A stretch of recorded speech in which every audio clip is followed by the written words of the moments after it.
오늘 딱 약속해 넌 친구는 못해 깨끗하게 Assalamualaikum warahmatullahi wabarakatuh. Kami dari mahasiswa UIN Raden Fatah Palembang, jurusan Jurnalistik, mata kuliah pengantar ilmu politik dari kelompok 2. Saya Aisoleha. Saya Hazim Abdul Rahman. Saya Dita Apriliani. Saya Muhammad Aidil. Saya Francisca Anita Okiadianti. Saya akan menjelaskan pengertian tentang ilmu terlebih dahulu. Di sini pengertian ilmu itu dibagi menjadi 3, yaitu secara bahasa, secara istilah, dan secara umum. Pengertian secara bahasa sendiri, kata ilmu berasal dari kata Arab, yakni alima, yang memiliki makna mengetahui atau perbuatan yang bertujuan untuk mengetahui segala sesuatu. Dan juga ilmu berasal dari bahasa Latin, yakni science, yang bermakna pengetahuan, mengetahui, atau memahami.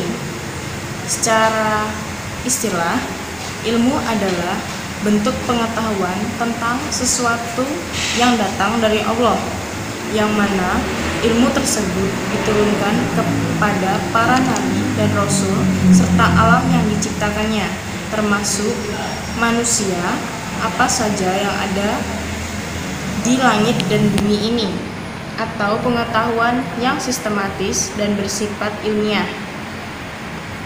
Secara umum, ilmu memiliki arti kepandaian atau pengetahuan yang berkenaan dengan bidang yang tersusun secara sistematis menurut kaidah dan metode yang bisa digunakan untuk menjelaskan serta memahami hal yang terkait dengan bidang ilmu tersebut.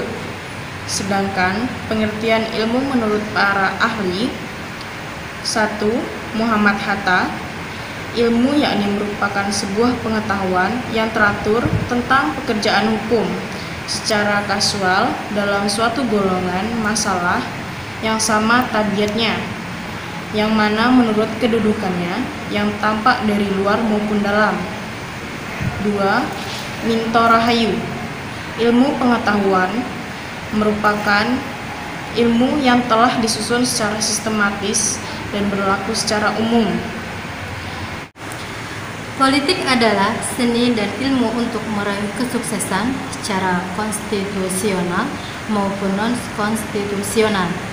Di samping itu, politik juga dapat dilihat dari sudut pandang yang berbeda, yaitu antara lain, yang pertama, politik adalah usaha yang ditempuh warga negara untuk mewujudkan kebaikan bersama.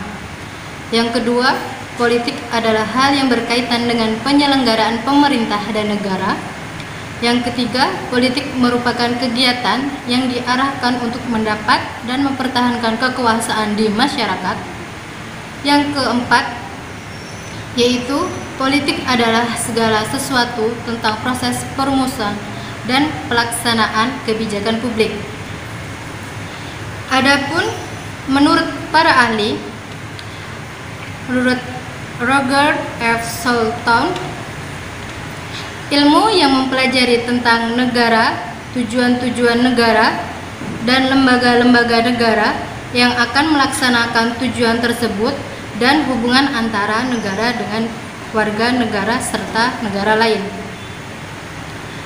Sedangkan menurut ahli Andrew Howard,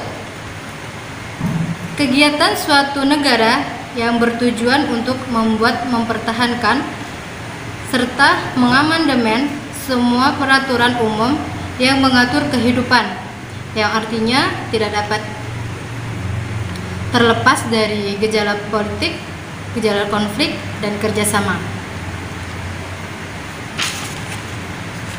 Adapun kesimpulan dari politik itu sendiri adalah suatu cabang ilmu pengetahuan yang berdiri sendiri. Walaupun begitu, politik juga dapat dilihat sebagai suatu seni. Ilmu politik. Tahun-tahun terakhir ini semakin banyak orang yang menyadari bahwa politik merupakan hal yang melekat pada lingkungan hidup manusia. Politik hadir di mana-mana di sekitar kita, sadar atau tidak, mau atau tidak, politik ikut mempengaruhi kehidupan kita sebagai individu maupun sebagai bagian dari kelompok masyarakat. Hal itu berlangsung sejak kelahiran sampai dengan kematian. Tidak peduli apa kita mempengaruhi proses atau tidak. Karena politik mempengaruhi kehidupan semua orang, Aristoteles pernah mengatakan, politik merupakan master of science. Maksudnya bukan dalam arti ilmu pengetahuan atau scientific, tetapi ia menganggap pengetahuan tentang politik merupakan kunci untuk memahami lingkungan. Bagi Aristoteles, dimensi politik dalam keberadaan manusia merupakan dimensi terpenting, sebab ia mempengaruhi lingkungan lain dalam kehidupan manusia. Bagi Aristoteles, politik berarti mengatur apa yang seyogyanya kita lakukan dan apa yang seyogyanya tidak kita lakukan. Penjelasan ini menyadarkan kita akan pentingnya mempelajari politik. Kalau demikian, apakah politik itu? Dari pelbagai kepustakaan ilmu politik disimpulkan ada 3 cara yang pernah digunakan untuk menjelaskan pengertian politik. Pertama yaitu mengidentifikasikan kategori-kategori aktivitas yang membentuk politik. Dalam hal ini, Paul Kohn menganggap konflik sebagai esensi politik. Kedua, menyusun suatu perumusan yang dapat merangkum apa saja yang dapat dikategorikan sebagai politik. Kemudian dalam kaitan ini, Harold Laswell merumuskan politik sebagai siapa mendapat apa, kapan dan bagaimana. Ketiga, menyusun daftar pertanyaan yang harus dijawab untuk memahami politik. Dengan pertanyaan pokok, itu diharapkan dapat memberi jawaban dengan gambaran yang setepatnya mengenai politik. Walaupun demikian, cara yang pertama dengan berbagai pendekatan atau cara pandangan juga digunakan. Saya akan menjelaskan tentang aspek-aspek yang dipelajari dalam ilmu politik. Ilmu politik mempelajari beberapa aspek, antara lain aspek kenegaraan, aspek kekuasaan, aspek kekuatan politik. Aspek kenegaraan itu ialah ilmu yang mempelajari negara, tujuan negara, lembaga-lembaga negara, serta hubungan negara dengan warga negaranya dan hubungan antar negara. Aspek kekuasaan. Aspek kekuasaan itu ilmu yang mempelajari ilmu kekuasaan dalam masyarakat, yaitu seperti sifat, hakikat, dasar, proses, ruang lingkup, dan hasil dari kekuasaan itu. Yang ketiga atau yang terakhir ialah aspek kekuatan politik.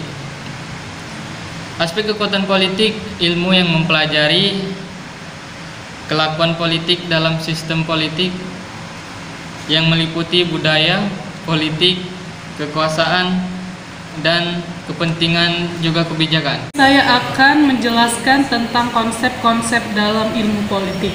Yang pertama ada negara. Negara merupakan suatu organisasi dalam suatu wilayah yang mempunyai kekuasaan tertinggi yang sah dan ditaati oleh warganya. Suatu negara dapat dipandang dari 2 sisi, yaitu pandangan yuridis. Pandangan yuridis digunakan untuk menyelidiki negara sebagai bangunan hukum. Yang kedua ada pandangan sosiologi yang digunakan untuk menyelidiki negara sebagai bangunan atau kenyataan masyarakat. Yang kedua ada kekuasaan. Kekuasaan adalah kemampuan seseorang atau suatu kelompok untuk mempengaruhi tingkah laku orang atau kelompok lain sesuai dengan keinginan pelakunya. Terus yang ketiga ada pengambilan keputusan. Pengambilan keputusan adalah membuat pilihan di antara beberapa alternatif. Sedangkan istilah pengambilan keputusan menuju pada proses yang terjadi sampai keputusan itu terjadi. Pembuatan keputusan menggambarkan proses melalui mana serangkaian kegiatan dipilih sebagai penyelesaian suatu masalah tertentu. Terus yang keempat ada kebijakan umum. Kebijakan umum merupakan kumpulan keputusan yang diambil seseorang pelaku atau kelompok politik dalam usaha memilih tujuan-tujuan dan cara-cara untuk menyampaikan tujuan tersebut. Setiap masyarakat mempunyai beberapa tujuan bersama. Terus yang terakhir itu ada pembagian atau alokasi. Pembagian atau alokasi adalah pembagian dan penjatahan nilai-nilai dalam masyarakat yang ditekankan bahwa pembagian selalu